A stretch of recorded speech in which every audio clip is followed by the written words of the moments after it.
Chers internautes de Sora Web TV, bienvenue au Flash Info. Sa Majesté Dada Ganfong Baguili 15 est en tournée de prise de contact avec les communautés installées sur son territoire. Le lundi 15 mai 2023 dernier, il était dans plusieurs établissements scolaires de Savalou.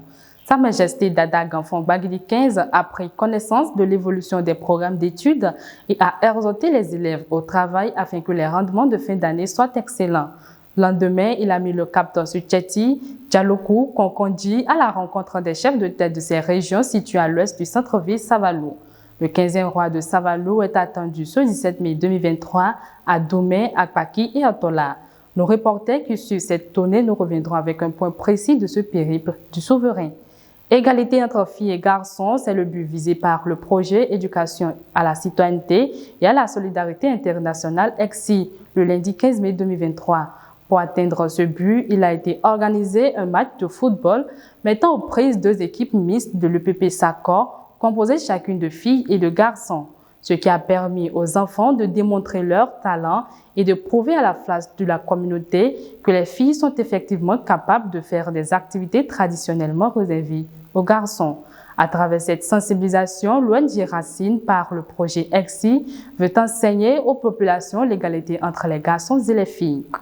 Pêle-mêle, le ministre de l'Enseignement supérieur et de la Recherche scientifique a lancé le mardi 16 mai 2023 la plateforme d'inscription au fichier national des aspirants au métier d'enseignement du supérieur.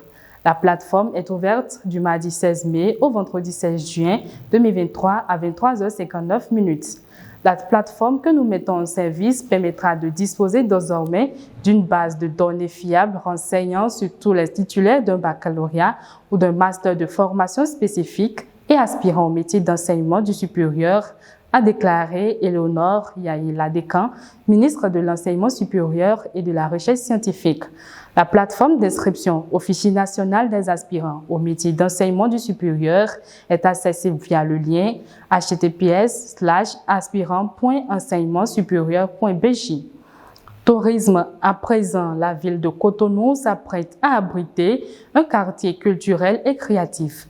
L'annonce de la construction de ce complexe est faite par le ministre en charge du tourisme, de la culture et des arts, Jean-Michel Abimbola. La décision a été rendue publique à l'occasion de la cérémonie de finissage de l'exposition des œuvres d'art contemporain des artistes béninois au musée Mohamed VI à Rabat, la capitale marocaine. Le ministre de la Culture certifie que le joyau deviendra le centre névralgique de la création contemporaine béninoise.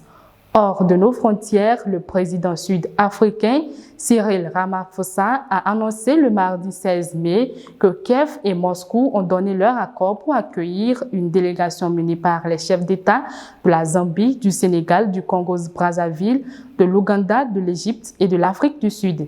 L'annonce intervient alors que les relations sont tendues entre Pretoria et Washington suite aux propos de l'ambassadeur américain qui a accusé l'Afrique du Sud d'avoir fourni des armes à la Russie et que le commandant des forces terrestres sud-africaines est actuellement en visite officielle à Moscou. Avec cette mission, Cyril Ramaphosa espère donc rebattre les cartes. En sport, pour finir, après le match comptant pour la 4e journée des éliminatoires de la Coupe d'Afrique des Nations CAN entre les Guépards du Bénin et les Guêpes rwandaises, la Fédération béninoise de football avait porté une réserve contre le Rwanda pour irrégularité durant le match. Après plusieurs semaines, la Confédération africaine de football, CAF, a rendu son verdict. Le Rwanda est sanctionné et les 3 points du match sont attribués aux Guépards.